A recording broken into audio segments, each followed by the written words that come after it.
విదేశాల్లో చదవాలనుకుంటున్నారా? అయితే విదేశ్ కన్సల్ట్ ని సంప్రదించండి. లడ్డు ప్రసాదం నాసి రకం నెయ్యి వాడారు. మీరు వాడతారా అని మిమ్మల్ని అడుగుతున్నా. దేవునికి పెట్టినప్పుడు ఆవు నెయ్యి వాడతారా లేదా అని మిమ్మల్ని అడుగుతున్నా.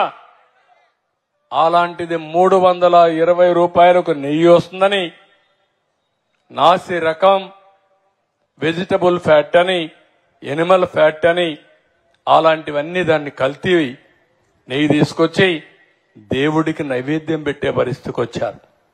ఇప్పుడు మాట్లాడుతున్నారు నేను తప్పు చేయలేదు, టెండర్ పిలిచాను.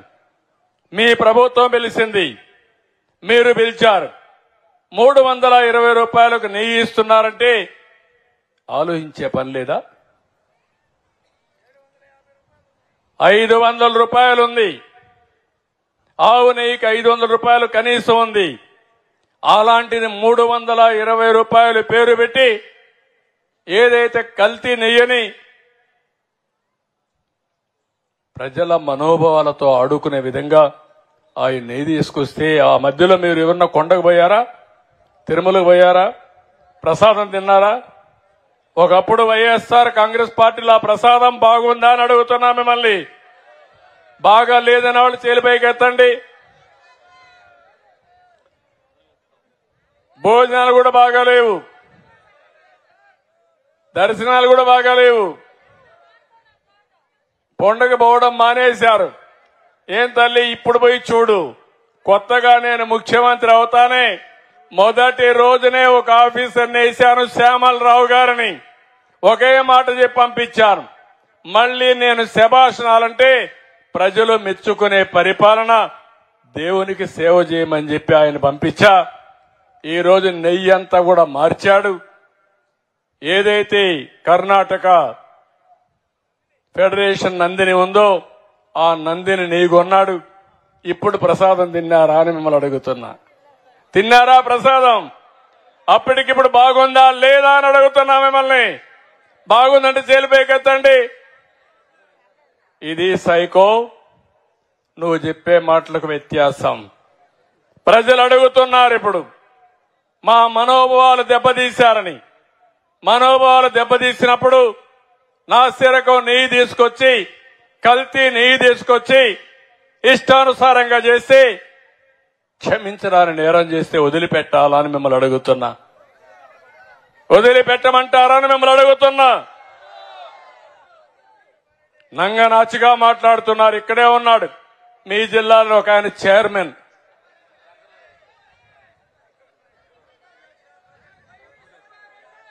నేను పేరు చెప్పను, నేను పేరు చెప్పడం నాకు కరెక్ట్ కాదు. మొన్నే మీరు చూశారు వరదలు వస్తే ఏదైతే అక్కడ ఉండే బుడమేరు గండ్లు పెట్టేశారు. బుడమేరు మొత్తం.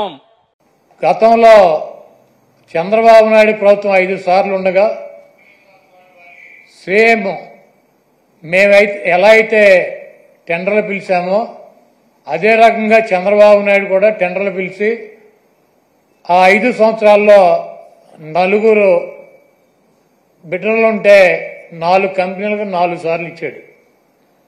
అయితే ఆయన ముఖ్యమంత్రిగా ఉండగా 14-15 సార్లు నెయ్యిలో క్వాలిటీ లేదని చెప్పి సర్టిఫికేట్లతో ఆ ట్యాంకర్లను వెనక్కి పంపడం జరిగింది. ఆ తర్వాత వైఎస్ఆర్ కాంగ్రెస్ ప్రభుత్వం వచ్చిన తర్వాత అక్కడ గతంలో ఏ రకంగా టెండర్లు పిలిచారో, ఏ రకంగా కేటాయింపులు చేశారో అదే రకంగా మా ప్రభుత్వం కూడా కేటాయింపులు చేసింది. 18 సార్లు జగన్మోహన్ రెడ్డి గారు ముఖ్యమంత్రిగా ఉండగా ఈ నెయ్యిలో క్వాలిటీ లేదని చెప్పి దాన్ని వెనక్కి పంపడం జరిగింది. ప్రతి వెహికల్ని తిరుమల తిరుపతి దేవస్థానానికి వచ్చేటువంటి ప్రతి దాన్ని కూడా ఇన్స్పెక్షన్ చేసి దాంట్లో లోపాలు ఉంటే దాన్ని వెనక్కి పంపించి అది వాళ్ళకి కావలసినట్టు ఉంటేనే అక్కడ దించుకునేటువంటి పరిస్థితి ఉంటుంది. ఇది గత ప్రభుత్వాలు గత 100 సంవత్సరాల నుంచి వచ్చేటువంటి ఆనవాయితీ.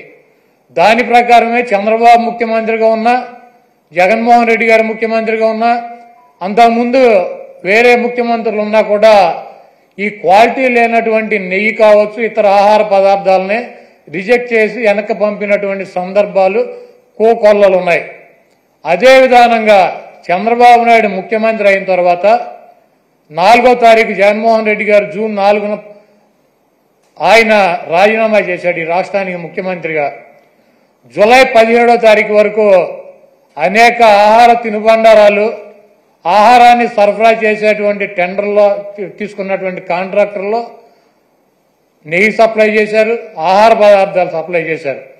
వాటిల్లో చంద్రబాబు ముఖ్యమంత్రిగా ఉండగా 17వ తారీఖున వచ్చినటువంటి ఒక ట్యాంకర్లో వాళ్ళకి కావాల్సినటువంటి మెజర్మెంట్స్లో లేదు నెయ్యి, కాబట్టి మేము దీన్ని రిజెక్ట్ చేస్తున్నాం అని చెప్పి దాన్ని వెనక పంపడం జరిగింది. ఆ నెయ్యిని వాడల. గతంలో కూడా రిజెక్ట్ చేసి 18 సార్లు పంపించే ఎటువంటి నెయ్యిలు వస్తాయి. ఎప్పుడూ కూడా క్వాలిటీ లేనటువంటి నెయ్యి కానీ నూనె కానీ ఎటువంటి ఆహార పదార్థాలు తిరుమల తిరుపతి దేవస్థానంలో వాడినటువంటి పరిస్థితి లేదు. 17వ తారీఖున జూలై 17వ తారీఖున ఏం ఫస్ట్ టైం కాదు రిజెక్ట్ అవటం, కొన్ని వందల సార్లు రిజెక్ట్ అయినాయి అదే తిరుమల తిరుపతి దేవస్థానంలో. దానిని చంద్రబాబు నాయుడు రాజకీయ లబ్ధి కోసం జంతువుల కొవ్వు కలిసింది, ఆ కొవ్వుతో లడ్డూలు తయారు చేశారు, వాటిని ప్రసాదాలుగా భక్తులకు ఇచ్చారు. ఈ దేశంలో ఉన్నటువంటి వెంకటేశ్వర స్వామి భక్తులు తిరుపతి వెళ్ళినాళ్ళు, లేకపోతే ఎవరైనా నాబోటాళ్ళు వెళ్ళి లడ్డు తీసుకొచ్చి 10 మందికి పంచి పెడతారు. వీళ్ళంతా కూడా అపవిత్రమైనటువంటి ప్రసాదాన్ని తీసుకున్నారు. కాబట్టి జగన్మోహన్ రెడ్డిని శిక్షించాలి అని చెప్పి చంద్రబాబు నాయుడు రాజకీయ ప్రయోజనాలు ఆశించి సొంత మామనే రాజకీయాల కోసం, పదవి కోసం, పార్టీ కోసం దిగజార్చి ఆయన మీద ఏ రకమైతే నిందలేసి ఆ పార్టీని తీసుకున్నాడో రాజకీయ లబ్ధి కోసం, అదేవిధంగా జగన్మోహన్ రెడ్డి గారు ఇబ్బంది పెట్టాలి రాజకీయంగా అని చెప్పి ప్రత్యక్షంగా కలియుగ దైవమైనటువంటి వెంకటేశ్వర స్వామినే ఆయన ప్రసాదాన్నే రాజకీయాల్లోకి లాక్కొచ్చేసినటువంటి దుర్మార్గమైనటువంటి వ్యక్తి చంద్రబాబు నాయుడు.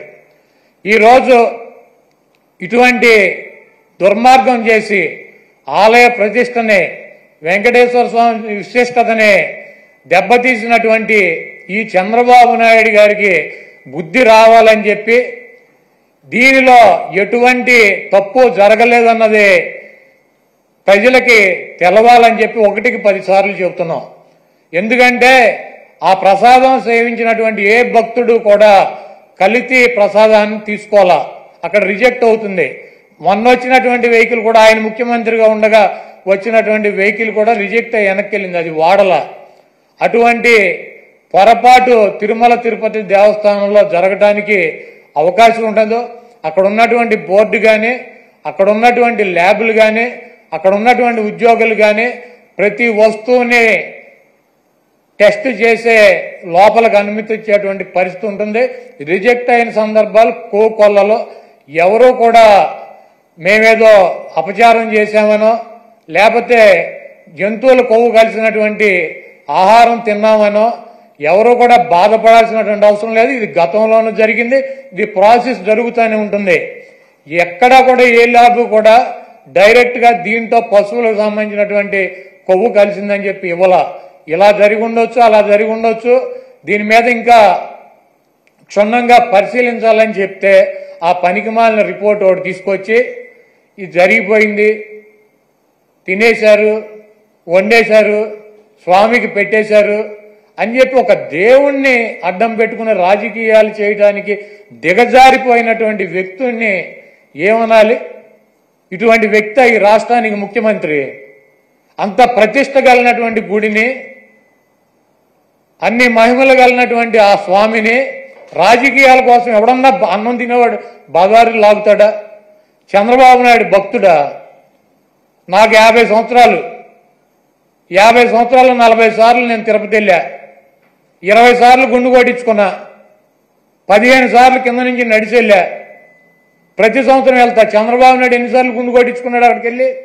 వెంకటేశ్వర స్వామికి ఇష్టమైనది ఏంటి? భక్తులు, మహిళలు కూడా వెళ్ళి గుండు చేయించుకుంటారు. మహిళలు కూడా వెళ్ళి గుండు చేయించుకుంటారు. ఈయన ఎన్నిసార్లు చేయించుకున్నాడు? ఈయన వెంకటేశ్వర స్వామి భక్తుడా? రాజకీయాలకు వెంకటేశ్వర స్వామి వాడుకుంటాడు. జగన్మోహన్ రెడ్డి గారిని రాజకీయంగా దెబ్బదాకా కొట్టాలంటే నువ్వు డైరెక్ట్ రా, ఆయన సిద్ధంగా ఉన్నాడు. వెంకటేశ్వర స్వామిని, మతాలని, కులాలని విచ్ఛిన్నం చేసి ఇది పెద్ద కుట్రగా మేము భావిస్తున్నాము. దీని మీద ఎటువంటి ఎంక్వైరీ అయినా సిద్ధంగా ఉన్నామని చెప్పి జగన్మోహన్ రెడ్డి గారు సుప్రీంకోర్టు న్యాయమూర్తికి, ప్రధాన న్యాయమూర్తికి లేఖ రాశారు. అదేవిధంగా ప్రధానమంత్రికి లెటర్ రాశారు. మీరు ఎటువంటి విచారణ జరిపినా వైఎస్ఆర్ కాంగ్రెస్ పార్టీ మేము సిద్ధంగా ఉన్నామని చెప్తే సిట్ అని చెప్పి ఈయన సిట్ అంటే కూర్చున్నవాడు, స్టాండ్ అంటే నుంచున్నవాడు ఒక ఆఫీసర్ని వేశాడు. ఏం రాస్తాడు? లోకేష్ దగ్గరికి, ఈయన దగ్గరికి వెళ్ళి ఏం రాయమంటారు సార్ అని చెప్పి అడిగి రాస్తారా సిట్ రిపోర్టు? మీకు దమ్ముంటే సుప్రీంకోర్టు ప్రధాన న్యాయమూర్తితో విచారణ జరిపించండి, లేకపోతే సిబిఐతో విచారణ జరిపించండి. ఏమీ లేవు. సిట్ అంటే కూర్చునేవాడు. ఈయన కూర్చోమంటే కూర్చునే సిట్ అనే ఒక పోలీస్ ఆఫీసర్ని వేసి విచారణ జరిపిస్తాడంట. ఇంకా పైన చెబుతాడు మక్కిలు ఇరక్కొడతా. ఎవడ మక్కిలు ఇరక్కొడతాడు? కాకినాడ ఎమ్మెల్యే ఒక ఎస్సీ ఒక కాలేజీ ప్రొఫెసర్ని మక్కిలు ఇరక్కొట్టాడు. నువ్వేం చేసావు? ఆ ఎమ్మెల్యే మక్కిలు ఇరక్కొట్టావా? వెస్ట్ గోదావరి జిల్లాలో ఈ రాజ్యాంగాన్ని రచించినటువంటి డాక్టర్ బిఆర్ అంబేద్కర్ గారి పటాన్ని చించి అవతల పారేశాడు. అక్కడ దళితులు ఆందోళన చేస్తున్నారు 2 చోట్ల కూడా. నువ్వేం చేసావు? 2 ఎమ్మెల్యేలు మక్కిలు ఎరకొట్టావా? ఈ రాష్ట్రంలో నీ పార్టీ కార్యకర్తలు, నాయకులు బరి తెగించి రోడ్ల మీద వైఎస్ఆర్ కాంగ్రెస్ పార్టీ కార్యకర్తలను చంపుతున్నారు, నాయకులను చంపుతున్నారు. ఇలా మక్కిలు ఎరకొట్టావా? వాళ్ళ మీద కనీసం కేసులు పెట్టగలిగావా? నువ్వు నీ పార్టీ వాళ్ళ మక్కిలు ఎరకొట్టలేవు, నువ్వు వచ్చి అవతల వాళ్ళ మక్కిలు ఎరకొడతా. ఇవన్నీ పోసుకోవాలి కబుర్లు ఎందుకు? నీకు దమ్ముంటే నీ పార్టీలో జరుగుతున్నటువంటి అక్రమాలు, నీ పార్టీ ఎమ్మెల్యేలు, నీ పార్టీ కేడర్ చేస్తున్నటువంటి దుర్మార్గాలనే అరికట్టు, వాళ్ళ మీద చర్యలు తీసుకో. నువ్వు ఇవన్నీ చేయకుండా నొట్సలతోనే ఒకటి చెబుతావు, నోటితోనేమో ఒకటి చెబుతావు. ఇక 24 గంటలు దేవుడైనా రాజకీయమే, మావైనా రాజకీయమే, ఏదైనా రాజకీయమైనా మన బతుకు. కాబట్టి చంద్రబాబు నాయుడు చేసినటువంటి ఈ దుర్మార్గానికి, వెంకటేశ్వర స్వామి మీద, ఆయన ప్రసాదం మీద జరిగినటువంటి బురదకి ఆ స్వామిని క్షమించమని చెప్పి, ఈ చేసినటువంటి చంద్రబాబు చేసినటువంటి ఈ దుర్మార్గానికి, ఈ పాపానికి ఏమన్నా శిక్ష వేస్తే ఆయనకి వేయండి కానీ ఈ రాష్ట్ర ప్రజలకు కానీ, దీంట్లో తెలవక ఎవరన్నా సమిధులైతే వాళ్ళని వదిలేయమని చెప్పి 28వ తారీఖున వైఎస్ఆర్ కాంగ్రెస్ పార్టీ నాయకులు, కార్యకర్తలు, అదేవిధంగా ఆ వెంకటేశ్వర స్వామి భక్తులు మీకు అందుబాటులో ఉన్నటువంటి దేవాలయాల్లో పూజలు చేసి చంద్రబాబు చేసినటువంటి ఈ పాపాలకి, చంద్రబాబు చేసినటువంటి ఈ దుర్మార్గానికి, చంద్రబాబు దిగజారిపోయినటువంటి ఈ దిగజారుడుతనానికి ప్రత్యాత్తాపంగా మేమందరం కూడా ఈ రాష్ట్రం సౌభాగ్యంగా ఉండాలని చెప్పి వెంకటేశ్వర స్వామికి కానీ, వెంకటేశ్వర స్వామి ప్రసాదానికి కానీ ఎవరూ కూడా హాని చేయలేరు. అది చెయ్యాలన్నటువంటి తలంపు వచ్చినా కూడా, చెయ్యవసరంలో తలంపు వచ్చినా కూడా ఆ స్వామే చంద్రబాబు కన్నా మహిమ ఉన్నవాడు, చంద్రబాబు కన్నా ఎక్కువ అధికారం ఉన్నవాడు. చంద్రబాబు లాంటి 1,00,000 మంది చంద్రబాబులను కూడా వెంకటేశ్వర స్వామిని కన్నెత్తి కూడా చూడలేనటువంటి శక్తి సామర్థ్యాలు ఉన్న ఆయన తప్పు ఈ కార్యక్రమంలో ఆయన పేరు అడ్డం పెట్టుకుని ఎవరైతే ఈ దుర్మార్గానికి పాల్పడ్డారో ఆ దేవుడే, ఆ వెంకటేశ్వర స్వామి ఆ వ్యక్తి మక్కిలెరకొట్టి ఒక మూల కూర్చోబెట్టే పరిస్థితి త్వరలోనే మనం అందరం చూస్తాం.